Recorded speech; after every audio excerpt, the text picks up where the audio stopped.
അടുത്തിടെ വിവാഹിതരായ താരദമ്പതികളാണ് ക്രിസ് വേണുഗോപാലും ദിവ്യ ശ്രീധറും. രണ്ടുപേരുടെയും രണ്ടാം വിവാഹമായിരുന്നു. ഷൂട്ടിംഗ് സെറ്റിൽ വെച്ചുള്ള പരിചയമാണ് വിവാഹത്തിൽ കലാശിച്ചത്. നരബാധിച്ച താടിയും മുടിയും കറുപ്പിക്കാതെ നിലനിർത്തുന്നതിനാൽ ക്രിസിന്റെ പ്രായം ദിവ്യയുമായുള്ള വിവാഹം കഴിഞ്ഞതു മുതൽ വലിയ രീതിയിൽ ചർച്ചയാകുന്നുണ്ട്. ദിവ്യയുടെ ആദ്യ വിവാഹമക്കൾ ഇപ്പോൾ ക്രിസിന്റെ സംരക്ഷണയിലാണ്.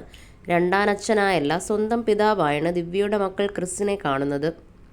വിവാഹം കഴിഞ്ഞതു മുതൽ ക്രിസിനെയും ദിവ്യയെയും കുറിച്ച് നിരവധി വ്യാജ വാർത്തകൾ പ്രചരിക്കുന്നുണ്ട്. അടുത്തിടെ ഇരുവരും ഹൈദരാബാദ് യാത്രയുടെ വിശേഷങ്ങൾ പങ്കിട്ടപ്പോൾ മക്കളെ ഒഴിവാക്കി ദിവ്യ ഹണിമൂണിന് പോയി എന്ന തരത്തിൽ വരെ പ്രചരിച്ചിരുന്നു. നടി താര കല്യാണിന്റെ ഭർത്താവ് രാജാറാം ക്രിസിന്റെ സഹോദരനാണെന്നും റിപ്പോർട്ടുകൾ വന്നിരുന്നു. ഇപ്പോഴിതാ തന്റെയും ഭാര്യയുടെയും പേരിൽ പ്രചരിച്ച വ്യാജ വാർത്തകളെക്കുറിച്ച് പ്രതികരിക്കുകയാണ് ക്രിസും ദിവ്യയും.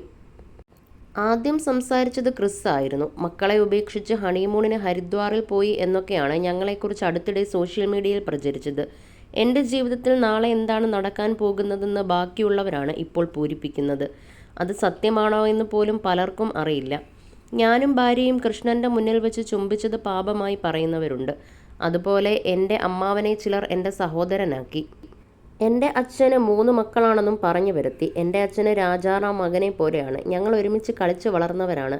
രാജാറാം എൻ്റെ അനിയനല്ല, അമ്മാവനാണ്. താര കല്യാൺ എൻ്റെ അമ്മയുടെ അനിയൻ്റെ ഭാര്യയാണ്.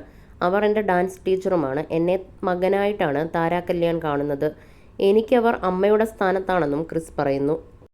താരയുടെ മകൾ സൗഭാഗ്യ ക്രിസിന്റെ വിവാഹ റിസപ്ഷന് കുടുംബസമേതം പങ്കെടുത്തിരുന്നു. ഭാര്യ പൊട്ടിയാണെന്ന് പറയുന്ന ആണുങ്ങൾ അവർ വലിയൊരു തെറ്റിദ്ധാരണയിലാണ്. കാരണം അങ്ങനെയാവാൻ സാധ്യതയില്ല.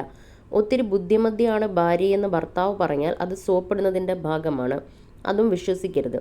എൻ്റെ കൂടെ നിൽക്കുന്ന എനിക്ക് ഏറ്റവും പ്രിയപ്പെട്ട ഭാര്യയുടെ സ്ഥാനമാണ് കുഞ്ഞുമോൾക്കെന്നാണ് ഭാര്യ ദിവ്യയെ പരിഹസിക്കുന്നവർക്കുള്ള മറുപടിയായി ക്രിസ് പറഞ്ഞത്. ഞങ്ങൾ കഴിഞ്ഞ ദിവസം ഹൈദരാബാദിനാണ് പോയത്. കാരണം ഞാനൊരു വോയിസ് ട്രെയിനറാണ്. അതിൻ്റെ ഭാഗമായി പഠിപ്പിക്കാൻ പോയതാണ്. ക്ലാസ് എടുക്കുന്നതിനിടയിൽ വൈകിട്ട് കുറച്ച് ഫ്രീ ടൈം കിട്ടും. അപ്പോൾ കുറച്ചു നേരം ഫാമിലിയുമായി സ്പെൻഡ് ചെയ്തു, അത്രമാത്രം. വീഡിയോയൊക്കെ കാണുമ്പോൾ പലരും നിങ്ങൾക്കിത് നിർത്താറായില്ലേ എന്നൊക്കെ കമൻ്റ് ഇടാറുണ്ട്. ഞങ്ങൾ ജീവിക്കാൻ തുടങ്ങിയിട്ടേ ഉള്ളൂ, നിർത്താറായിട്ടില്ല. കൃഷ്ണൻ അയിലൂർ വേണുഗോപാലൻ എന്നാണ് എൻ്റെ പേര്. ദുബായിൽ ജോലി ചെയ്യാൻ തുടങ്ങിയപ്പോഴാണ് ക്രിസ് വേണുഗോപാൽ എന്ന പേര് മാറ്റിയത്. അതിനുശേഷം എഴുതിയ ബുക്കെല്ലാം ക്രിസ് വേണുഗോപാൽ എന്ന പേരിലാണ്. ദിവ്യയുടെ മക്കളല്ലാതെ എനിക്ക് വേറെ മക്കളില്ല. ഞാൻ US പോയിട്ടുണ്ടെന്നല്ലാതെ അവിടുത്തെ സിറ്റിസൺ അല്ലെന്നും ക്രിസ് പറഞ്ഞു. കാരണം ക്രിസ് അമേരിക്കൻ സിറ്റിസൺ ആണെന്നും റിപ്പോർട്ടുകൾ ഉണ്ടായിരുന്നു. പിന്നീട് ദിവ്യയാണ് പുതിയ വിവാഹ ജീവിതത്തെക്കുറിച്ച് സംസാരിച്ചത്. ഞങ്ങൾക്ക് ആരോടും വാശിയും വൈരാഗ്യവുമില്ലെന്നും ജീവിച്ച് കാണിച്ചു കൊടുക്കണമെന്ന് ചിന്തിച്ചിട്ടില്ലെന്നുമാണ് ദിവ്യ പറഞ്ഞത്. മക്കളെ എൻ്റെ ആദ്യ ഭർത്താവ് വിളിക്കാറില്ല. ഞാൻ വിളിക്കരുതെന്ന് പറഞ്ഞ് തടഞ്ഞിട്ടൊന്നുമില്ല. അദ്ദേഹം വേറെ കല്യാണം കഴിച്ചോ എന്നതൊന്നും എനിക്ക് അറിയില്ലെന്നും ദിവ്യ പറയുന്നു. സീരിയലിൽ സഹനടി വേഷങ്ങളാണ് ദിവ്യ ഏറെയും ചെയ്യുന്നത്.